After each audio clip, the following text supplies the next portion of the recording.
Bonjour à tous. Mercredi, donc Facebook Live, comme chaque mercredi à 13h45. Je suis ravie de vous retrouver et j'attends, comme d'habitude, quelques petits instants que vous puissiez vous connecter.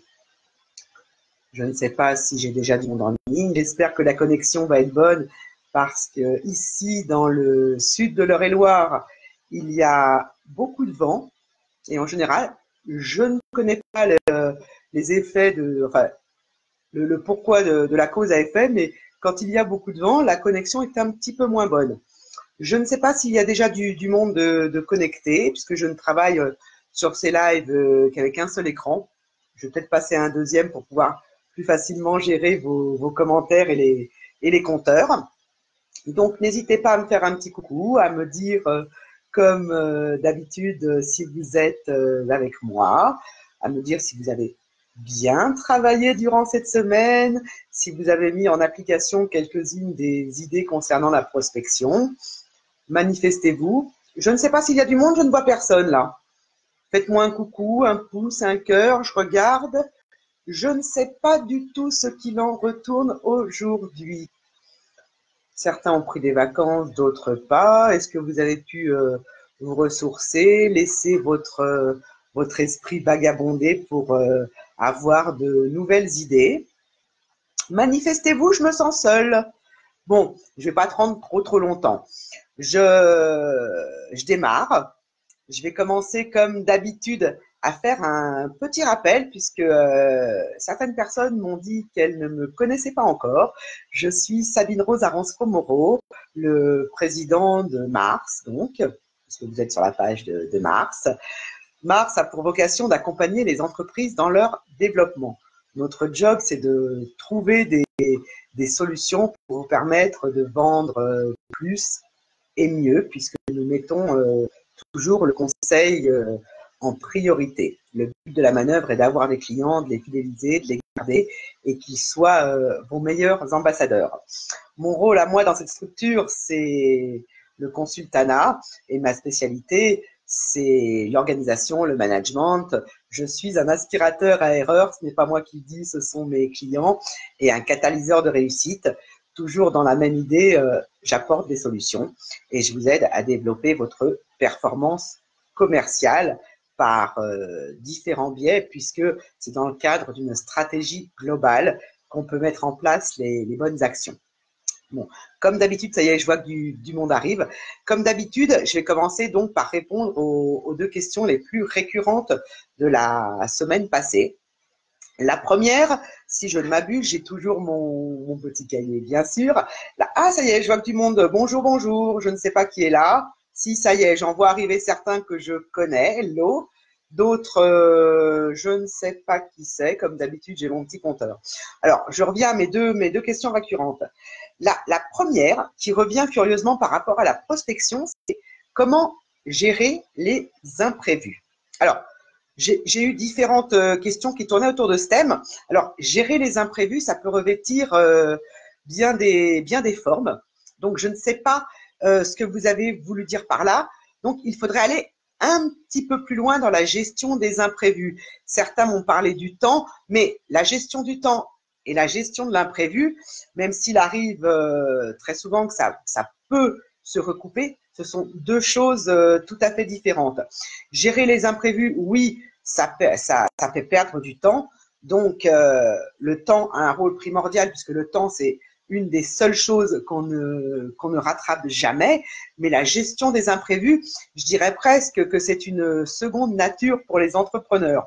On a tous à faire face à des imprévus puisqu'on est tout à fait dépendant en fait de nos clients, de nos fournisseurs, de la technologie, de la logistique. Donc oui, la gestion des imprévus, c'est quelque chose qui revient souvent, mais encore une fois, c'est le propre d'un entrepreneur de savoir y faire face. Alors, je ne vais pas vous dire que j'ai une solution magique, mais déjà, je persévère et surtout, en général, ce que j'ai envie de vous dire, c'est autant que faire se peut, posez-vous toutes les questions en amont. Faites-vous l'avocat du diable. Demandez-vous Demandez-vous à quoi vous pouvez être amené à faire face quand vous mettez en place un nouveau service, un nouveau produit, de nouvelles offres, quand vous décidez de vous orienter sur un axe que vous ne maîtrisez pas. Posez-vous des questions. Essayez de creuser encore une fois et demandez-vous ce qui va bien pouvoir vous arriver. On le répète souvent, un entrepreneur, c'est quelqu'un qui construit un pont en se jetant d'une falaise. Ben, gérer les imprévus, c'est ça aussi. Vous n'êtes pas les seuls à intervenir dans votre entreprise. Vous avez peut-être des salariés, des partenaires, des fournisseurs. J'espère que vous avez beaucoup de clients. Donc, tous leurs imprévus à eux, deviennent les vôtres. Donc, pensez-y. Moi, ce que je fais régulièrement, c'est que je m'octroie au minimum 2 demi-journées dans la semaine, ce qui est énorme sur un emploi du temps. Je m'octroie 2 demi-journées pour travailler à mon bureau, ce qui me permet de pouvoir rebondir en cas d'urgence, puisque souvent, et c'est là où ça peut rejoindre le temps, un imprévu, il y a toujours une situation d'urgence à gérer. Donc, j'essaye de me garder des plages pour faire face, comme aurait dit Guynemer, parce que j'adore les citations, et cette citation de Guynemer, faire face, c'est aussi le job d'un entrepreneur. Ça, c'était pour la première question. Mais encore une fois, n'hésitez pas à expliciter un peu mieux vos demandes là-dessus, parce que gérer les imprévus, encore une fois, ça peut être très, très large. La deuxième question récurrente qui revenait, hormis celle des réseaux sociaux, mais ça, on en reparlera plus tard, c'était comment je gère les objections quand j'ai quelqu'un en face de moi ou quand je suis en ligne. Alors, les objections, les fameuses objections, on dit souvent que la vente, le réel processus de vente commence quand un client vous dit non. Et c'est d'autant plus vrai qu'à partir du moment où un client commence à vous faire des objections, ça veut dire qu'il s'intéresse à ce que vous lui dites. Alors, en ligne, la difficulté majeure consiste à pouvoir répondre sans avoir la personne en face de soi. C'est la raison pour laquelle souvent on trouve des foires aux questions sur les sites ou même sur certaines offres en direct. Que faire? Où est-ce que c'est pour moi? Où est-ce que... En fait, il faut anticiper les objections ou les questions, parce qu'une objection peut être uniquement une question que se posent vos interlocuteurs.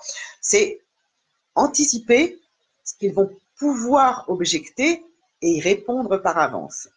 Et en visu, en face à face, en entretien de vente, c'est exactement la même chose. Je dis souvent, listez toutes les objections auxquelles vous avez déjà été confrontés et complétez votre liste avec les nouvelles objections, j'ai du mal à parler depuis ce matin, avec les nouvelles objections qui arrivent au fur et à mesure. Ça vous permet de vous préparer et d'y répondre sereinement par écrit pour travailler dessus. Alors après, il y a des techniques effectivement qui permettent d'être plus au point pour répondre aux objections. Mais ça, c'est la première démarche à faire. Si vous voulez, on pourra faire des lives aussi, des vidéos sur les objections pour vous aider à travailler ce sujet. Voilà. Mais encore une fois, n'hésitez pas à continuer à nous poser des questions, mais soyez précis dans vos questions, ce qui nous permet d'aller plus loin dans les réponses également. Voilà. D'autre part, avant de commencer sur les autres idées de prospection, vous le savez, le mois d'octobre était le mois anniversaire de mars. Il y avait un sondage en publication épinglé et comme promis, nous mettons un concours en place. Je suis en train de le finaliser, de travailler dessus et il va être très prochainement publié. Donc, n'hésitez pas à suivre encore une fois la page de mars, à la partager à vos contacts entrepreneurs puisque ça va très certainement les intéresser et restez au courant, tenez-vous au courant. En parlant de se tenir au courant, beaucoup d'entre vous m'ont fait des retours comme quoi ils ne pouvaient pas suivre ce live en direct. Je peux le concevoir, on a tous des vies professionnelles très prises. Donc, ils m'ont dit de le regarder en replay, c'est super. N'hésitez pas non plus à partager cette vidéo parce que je sais que beaucoup après recherchent les images. Et pendant que j'y pense, abonnez-vous à la chaîne YouTube de Mars. Si vous voulez, je vous mettrai le lien en commentaire parce que je vais demander parce que c'est pas moi qui vais le faire. La technique n'est pas mon cœur de métier.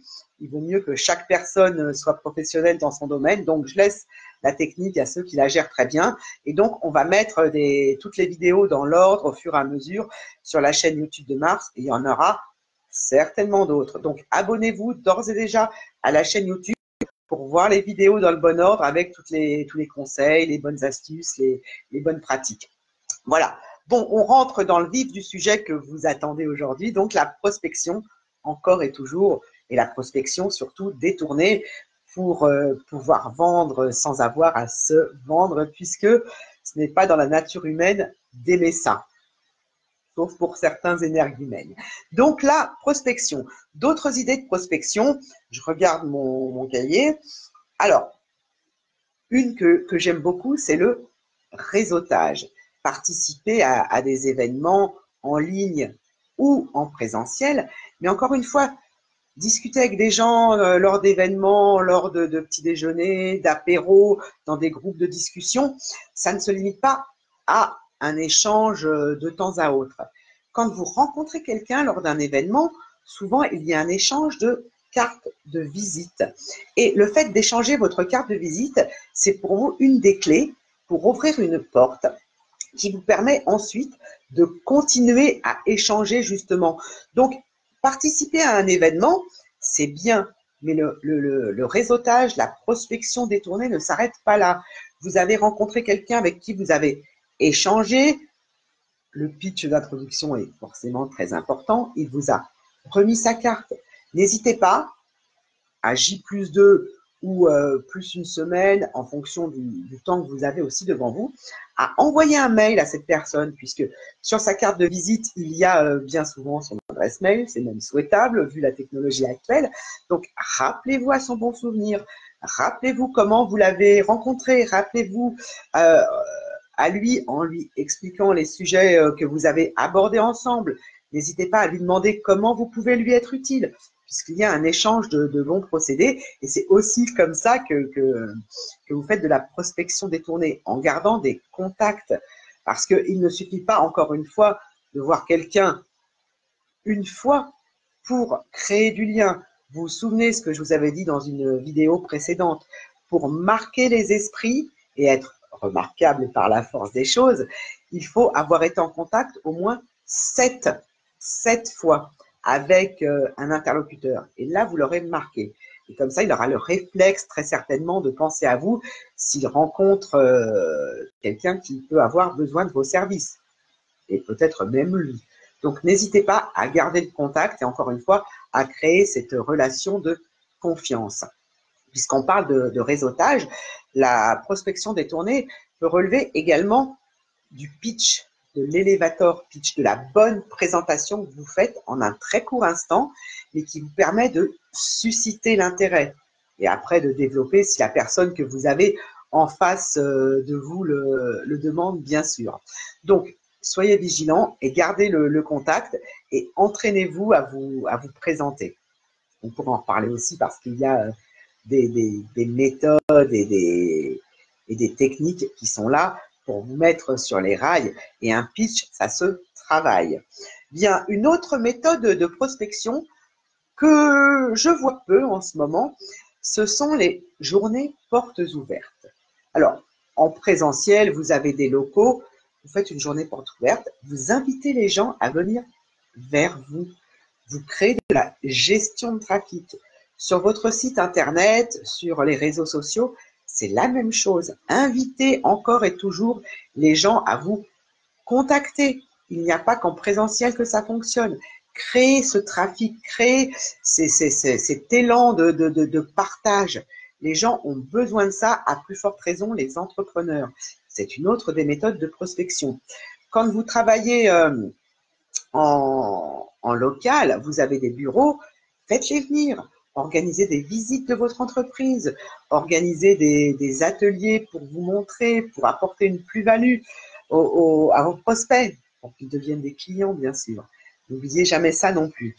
Ensuite, toujours dans l'idée de véhiculer votre image de marque, d'amener les prospects à vous et non pas d'avoir à faire la démarche, d'aller taper dans le dur, vous avez quelque chose qui fonctionne très bien, qu'on commence à voir de plus en plus, et il n'y a pas besoin d'être une grosse entreprise pour le faire, c'est le flocage de votre véhicule. Bon, si vous vous déplacez en vélo, le flocage sera beaucoup plus petit, mais vous avez une voiture, n'hésitez pas à la faire mettre aux couleurs de votre entreprise. Les gens, encore une fois, vont voir votre nom, vont voir votre logo, vont voir votre message. Donc, jouez là-dessus. N'hésitez pas à véhiculer votre image de marque, votre nom. Et de la même façon, quand vous êtes sur les réseaux sociaux, si vous travaillez uniquement en ligne, là, ça ne va pas être le flocage de votre véhicule, mais peut-être votre photo de profil que vous allez pouvoir améliorer aux couleurs de votre entreprise, votre page professionnelle qui aura vraiment une identité reconnaissable. Ça fait partie des bonnes pratiques, encore une fois, à mettre en place. Vous avez vu que bien souvent, les goodies ou les cadeaux publicitaires fonctionnent. C'est dans la même veine, dans la même lignée que le flocage de véhicules. Votre nom doit apparaître et réapparaître encore et encore. Et vous devez laisser votre empreinte. C'est très, très important. Ensuite, après le flocage du véhicule, vous avez les flyers qui pourraient être les flyers, le pendant du lead magnet, du cadeau gratuit sur les réseaux sociaux. Le flyers, ces petits bouts de papier que vous déposez, surtout en respectant la réglementation, parce que j'en vois certains passer qui ne sont pas tout à fait dans le cadre de la loi, donc penchez-vous sur la question toujours de la législation, mais les flyers, vous pouvez mettre dessus un coupon réponse, un bon d'échange pour engager le processus, encore une fois, de prospection. Ça vous permet d'amener des gens à vous. Vous pouvez proposer une réduction sur vos flyers. Vous pouvez proposer de télécharger un e-book si vous êtes aussi présent en ligne.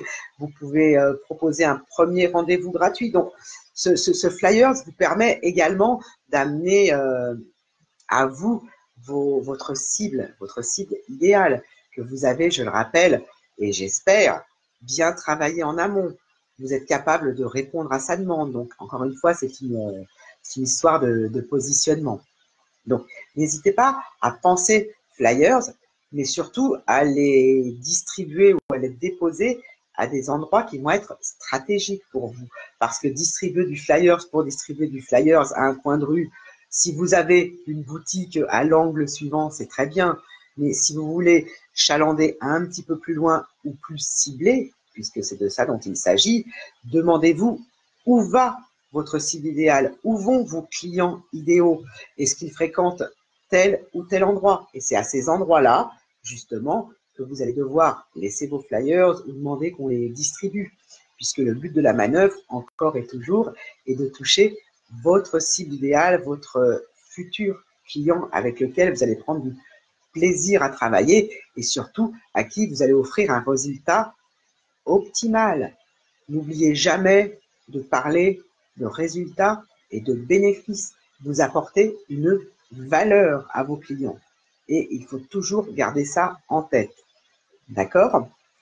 Ensuite, qu'est-ce que j'ai d'autre? J'ai bien entendu, dans le cas de produits physiques ou de développement local, tout ce qui est marché, foire, exposition. C'est un bon moyen d'amener à vous vos clients également. Là, oui, on sait tous qu'on est là pour faire du business quand on va à un salon, sur un marché, sur une foire, sur un événement. Mais il faut, encore une fois, bien choisir votre thématique en fonction du lieu où se rendent vos clients. Et dites-vous bien que même s'ils savent que vous êtes là pour faire du business, ce n'est pas vous qui allez les chercher, c'est eux qui vont venir sur votre stand, entamer la discussion avec vous. Rappelez-vous ça, toujours aussi créer cette relation de confiance, c'est passer du stade de la conversation au stade de la conversion. Et avoir cette représentation, c'est utile. Alors oui, faire un salon, par exemple, professionnel, ça peut coûter de l'argent, mais ça se calcule non pas forcément en dépenses, mais en investissement. Et il y a des événements, des salons, des foires où l'investissement de départ n'est pas très onéreux. Donc, renseignez-vous toujours en fonction de la thématique de votre activité. C'est très, très important également. Pour aller plus loin sur cette idée de développement local, vous avez également les magasins éphémères, les boutiques éphémères. C'est quelque chose qu'on voit assez peu et pourtant je trouve que c'est une idée très, très, très bonne. Vous mettez un coup de boost, un coup d'accélérateur, un coup de projecteur sur votre activité, que ce soit la vente de produits, parce qu'effectivement, quand on parle de magasins ou de boutiques, on a tendance à penser produits, mais pas seulement, même si vous vendez des services, ça peut être sympa. Soyez force de proposition et contactez des entrepreneurs en local avec lesquels vous pourriez proposer plusieurs offres et faire venir des gens à vous. On voit souvent dans les centres-villes des commerces vacants. Pourquoi ne pas le louer? Pas avec un bail 369, mais juste sur un mois, à plusieurs, pour, encore une fois, faire venir du monde à vous, que vous ayez des produits ou des offres à vendre. C'est une très bonne idée, pensez-y. Et le partage avec d'autres entrepreneurs, ça vous permet également de mettre en lumière votre savoir-faire, celui des autres, bien sûr, mais à plusieurs, on est toujours plus fort. Vous connaissez ce proverbe africain qui dit seul, on va plus vite, mais à plusieurs, on va plus loin. C'est dans la même veine, dans la même idée. Donc, n'hésitez pas à jouer là-dessus. Soyez force de proposition. De plus en plus, on voit des réseaux d'entrepreneurs qui se créent, certains nationaux, d'autres pas. Alors après, il y a du pour et il y a du contre dans les différents clubs. Ils ont des méthodes de fonctionnement différentes. Mais la boutique éphémère, c'est quelque part un petit réseau d'entrepreneurs ponctuels. Jouez avec ça. La rareté des choses fait leur prix également. Et les gens, vous concentrez leur envie de venir sur une courte période. Annoncez bien que c'est éphémère. Et vous créerez, encore une fois, de la gestion de trafic vers vous, vers vos offres, vers vos produits, vos services, etc. Bien, d'autres idées, vous avez la PLV en local également, parce qu'il y en a beaucoup d'entre vous qui m'ont dit, moi je travaille localement en présentiel. On va revenir au basique. Est-ce que vous avez pensé à une PLV? Certaines villes vous permettent, si vous avez une boutique ou des bureaux, de mettre une PLV gracieusement sur le trottoir. Donc, d'autres vont vous faire payer un petit pas de porte, je ne sais pas si ça s'appelle comme ça, parce que moi, je n'ai pas de boutique en tant que telle. Mais n'hésitez pas à vous faire remarquer. C'est dans la même veine que les affiches également, dans la même lignée.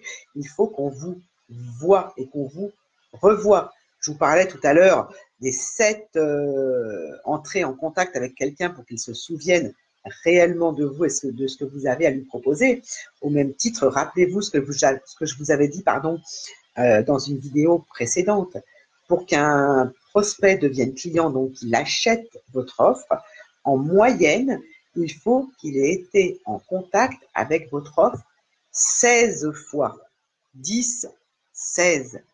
C'est ça, oui, 16. Je regarde mes doigts, je sais encore compter. 16 fois. C'est une moyenne, certes, mais continuez. Continuez à vous faire remarquer, continuez à proposer quelque chose de valeur. Si vous avez créé votre entreprise, c'est que vous avez de la valeur à proposer. Il est normal de retirer profit de la valeur que vous apportez à vos clients. D'accord? Ensuite, il y a quoi? Le mécénat, le sponsoring. Et ça fonctionne aussi bien qu'on travaille en présentiel ou en ligne.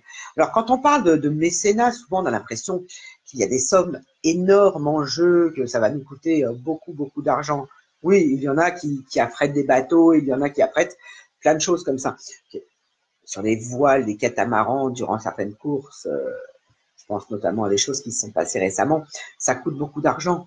Mais à des degrés moindres, vous pouvez très bien être mécène ou sponsor et ça ne vous coûtera pas trop cher. Il y a des rallyes, par exemple, qui sont organisés où vous pouvez avoir très facilement votre logo.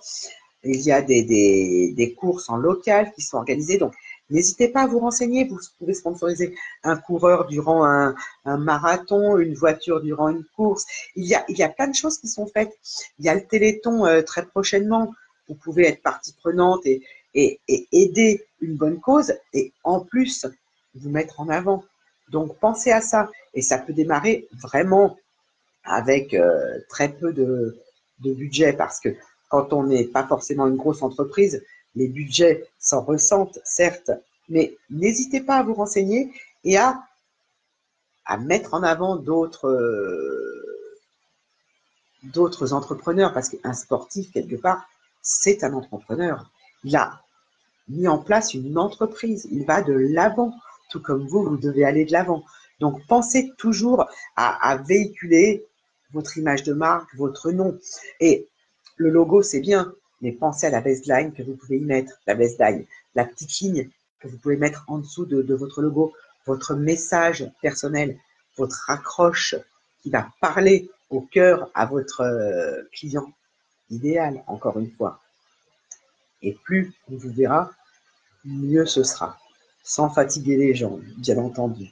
Mais il est important que les gens comprennent ce que vous faites, surtout votre cible idéale, encore une fois, et petit à petit, vous savez ce qu'on dit, l'oiseau fait son nid. Les adages populaires sont souvent des choses pleines de bon sens, et il ne faut jamais oublier ce fameux bon sens. On en a besoin. Ceux qui n'ont plus 20 ans comme moi ont vu ces pubs d'autres fois qui disaient « En France, on n'a pas de pétrole, mais on a des idées ». Vous êtes entrepreneur, vous avez eu l'idée de créer votre entreprise, donc vous devez encore avoir des idées pour la développer. Donc, n'hésitez pas à aller plus loin là-dessus, hein. C'est très, très important. D'autres idées de prospection, parce que j'en ai encore quelques-unes. Si vous travaillez en physique, vous avez aussi le rapprochement avec des offices de tourisme. Oui, ça porte bien son nom, il y a le mot tourisme là-dedans. Mais est-ce que vous avez un produit qui peut coller localement avec par l'office de tourisme? Est-ce que vous avez une offre qui peut être packagée avec un site, etc. Réfléchissez à ça. N'hésitez pas à aller à la rencontre des gens. Rappelez-vous ce que je vous ai dit la semaine dernière. Si vous ne demandez pas, vous ne saurez jamais si quelqu'un peut vous aider. Donc, pensez à ça. Et plus vous allez être force de proposition, plus les gens vont avoir envie de travailler avec vous, que ce soit vos clients ou des partenaires futurs. Pourquoi pas? C'est très, très important. Après, vous avez d'autres biais également pour développer votre activité de manière détournée. Et surtout, quand on parle de vente, vous n'aimez pas vendre, certes, mais pourquoi ne pas faire appel à un agent commercial, à un VDI? Ça se développe de plus en plus. Moi, depuis que je suis passée de la région parisienne à la province, je vois beaucoup de monde qui fait du marketing du réseau, du MLM, etc. Mais je ne vous demande pas de rentrer là-dedans ou de créer votre propre réseau de vente à domicile, mais pensez agent commercial, pensez représentant qui peut travailler pour vous à la commission, pensez apporteur d'affaires, pourquoi pas? Et comme ça, ce n'est pas vous qui avez besoin de vendre vos offres, vos produits, vos services, mais vous avez quelqu'un qui va le faire pour vous et qui sera payé uniquement à la commission. C'est un échange gagnant-gagnant, encore une fois. Ça ne vous coûtera pas d'argent s'il ne fait pas de vente. En revanche, s'il fait des ventes, ça va vous coûter un petit peu d'argent, mais ça va vous en rapporter également. Et lui, quand il va commencer à toucher ses premières commissions, va être d'autant plus motivé pour continuer à vous ramener des clients. Donc, pensez à ça aussi. Si vous ne voulez pas vendre en direct, faites appel à d'autres professionnels de la vente, et notamment des agents commerciaux ou des multicartes, etc. Pensez-y. Maintenant, attention, que les choses soient bien balisées en amont et qu'ils connaissent bien leur zone de chalandise, qu'ils connaissent bien vos offres pour ne pas étendre trop loin la démarche de la vente, hein. Surtout, certains sont prêts à vendre père et mère. Moi, je ne rentre pas du tout dans ce cadre-là. Il faut toujours être capable de mesurer la valeur, encore une fois, le bénéfice, le résultat qu'on apporte à un client. Et mieux vous informerez votre agent commercial, mieux vous le formerez à vos offres, plus il sera performant et plus il vous apportera de clients et plus les choses vont être mises en place simplement. Donc, pensez à ça aussi. Ça peut être un excellent credo à envisager. D'accord? Alors, ensuite, vous avez également tout ce qui est offre packagée. J'avais déjà un petit peu parlé de ça. Vous savez, le resto ciné qu'on voit, vous savez, ce genre de choses. Pourquoi ne pas adosser votre offre à celle d'un futur partenaire et ensemble, vous proposer une offre plus complète et votre client payera un petit peu moins cher, certes, une offre groupée, parce que quand on fait un resto ciné, le fait d'avoir le menu du resto plus la place de ciné vous coûte un peu moins cher que d'acheter les deux séparément. Donc oui, votre marge sera peut-être un petit peu plus basse, mais pensez que vous ferez plus de volume. Donc à vous de mettre en place ce genre de partenariat.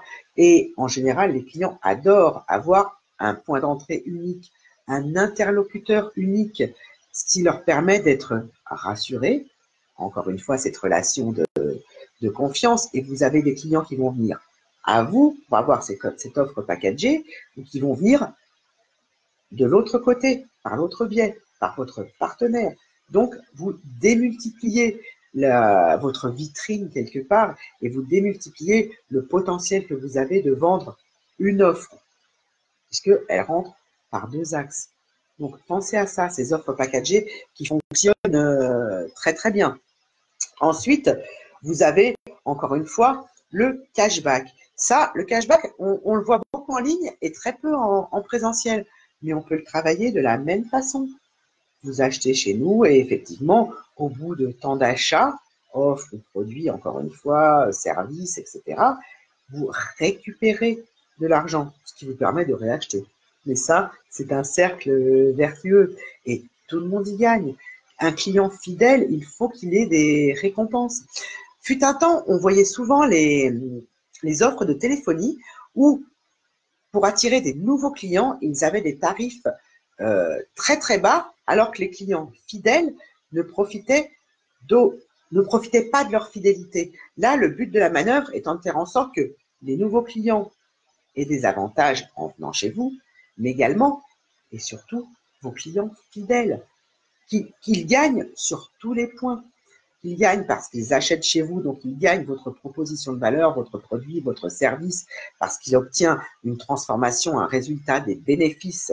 Vous changez sa vie, son entreprise en fonction de l'offre que vous vendez, mais également parce qu'en achetant chez vous, il sait qu'il va récupérer une partie de son investissement. Il faut, quand on est entrepreneur, toujours penser ROI, retour sur investissement. Et ça, c'est quelque chose que vous devez travailler et retravailler.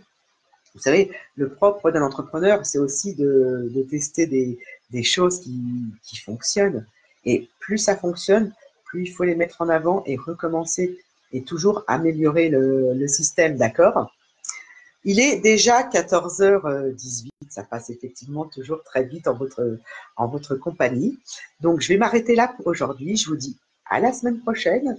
N'hésitez pas à me poser vos questions sur toute la semaine. Mais surtout, comme je vous l'ai dit en début de live, soyez précis parce que souvent, il y a un angle très large. Donc, plus vous serez précis, plus je pourrai répondre moi aussi de manière précise. Pensez à partager cette vidéo à vos autres contacts entrepreneurs. Pensez à vous abonner à la chaîne YouTube, bien sûr, à liker tout ça, ça me fera super plaisir. Et soyez attentifs parce que le concours, c'est très, très vite. Je vous dis à mercredi prochain. Faites de bonnes affaires comme toujours. N'hésitez pas à nous parler de vos réussites. N'hésitez pas à me parler, moi aussi, de ce que vous avez testé comme idée. Si vous en avez d'autres, parce que j'en ai encore beaucoup d'autres, mais échangeons sur le sujet. À très bientôt. Au revoir.